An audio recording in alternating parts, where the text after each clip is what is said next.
ಸಿಂಹರಾಜನಿಗೆ ಕಾಡು ಹಂದಿಯ ಕಿರಿಕಿರಿ.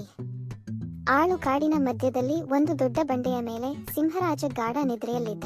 ಅವನ ಸುತ್ತ ಶಾಂತಿ. ಗಾಳಿ ಸಹ ಮೆಲ್ಲನೆ ಸರಸರನೆ ಎಲೆಗಳನ್ನು ಮುಟ್ಟುತ್ತಿತ್ತು. ಆದರೆ ಆ ಶಾಂತಿಯ ರಾಜ್ಯಕ್ಕೆ ಒಂದು ದೊಡ್ಡ ಶತ್ರುವಿತ್ತು. ಕಾಡು ಹಂದಿ ಕಾಳು. ಕಾಳು ದೊಡ್ಡ ಬಾಯಿ, ಚುಚ್ಚು ಮೀಸೆ, ಯಾವಾಗಲೂ ಏನಾದರೂ ತಿನ್ನುವ ಆಸೆಯ ಒಬ್ಬ ಹಂದಿ. ಅವನಿಗೆ ಸಿಂಹದ ಭಯವಿಲ್ಲ, ಏಕೆಂದರೆ ಅವನ ಏಕೈಕ ಗುರಿ ಯಾರನ್ನಾದರೂ ಕಿರಿಕಿರಿ ಮಾಡದೇ ಇರುವುದು ಅವನಿಗೆ ಸಾಧ್ಯವೇ ಇಲ್ಲ. ಒಂದು ದಿನ ಸಿಂಹ ಗಾಢವಾಗಿ ನಿದ್ರಿಸುತ್ತಿದ್ದಾಗ ಕಾಳು ಬಂದ. ಬಾಯಲ್ಲಿ ಒಂದು ದೊಡ್ಡ ಜೇನುತುಪ್ಪದ ಗೂಡು ತುಂಬಿ ಹಿಡಿದುಕೊಂಡು ಸಿಂಹದ ಮೂಗಿನ ಬಳಿ ಬಂದು ಜೋರಾಗಿ ಕಚ್ಚಿದ. ತುಪ್ಪ ಹನಿಯಿತು.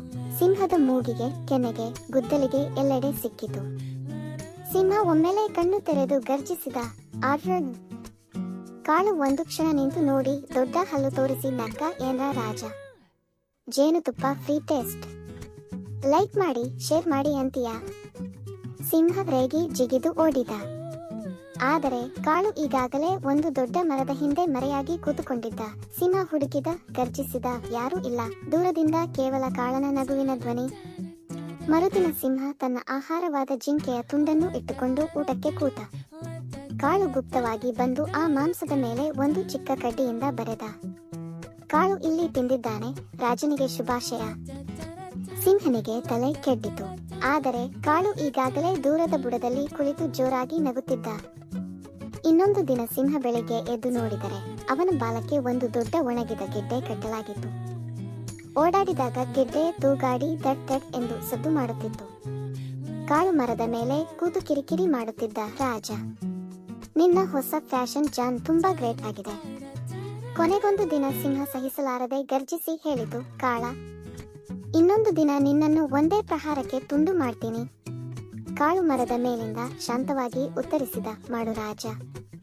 ಆದ್ರೆ ನಾನು ಇಲ್ಲದಿದ್ದರೆ ನಿನ್ನ ಜೀವನ ಎಷ್ಟು ಬೋರಿಂಗ್ ಆಗುತ್ತಿತ್ತು ಅಂತ ಯೋಚಿಸಿ ನೋಡು. ಗರ್ಜನೆ ಮಾಡಿ ಏನು ಪ್ರಯೋಜನ? ಯಾರಾದರೂ ನಗಬೇಕಲ್ಲವಾ? ಸಿಂಹನಿಗೆ ಆ ಮಾತು ಚುಚ್ಚಿತು. ಒಳಗೊಳಗೆ ಸ್ವಲ್ಪ ನಿಜವೆಂದೇ ಅನಿಸಿತು. ಹಾಗೆಯೇ ಕಾಳು ಸಿಂಹದ ಏಕೈಕ ಅಕಿರಿಕಿರಿ ಸ್ನೇಹಿತ ನಾದ. ಇಂದಿಗೂ ಆ ಕಾಡಿನಲ್ಲಿ ಸಿಂಹ ಗರ್ಜಿಸಿದಾಗ ದೂರದಿಂದ ಒಂದು ಗಟ್ಟಿಯಾದ ನಗು ಕೇಳಿಸುತ್ತದೆ ಮತ್ತು ಏ ರಾಜ, ಇನ್ನೂ ಎದ್ದಿಲ್ಲವಾ ಎಂಬ ಧ್ವನಿ ಗಾಳಿಯಲ್ಲಿ ತೇಲುತ್ತದೆ.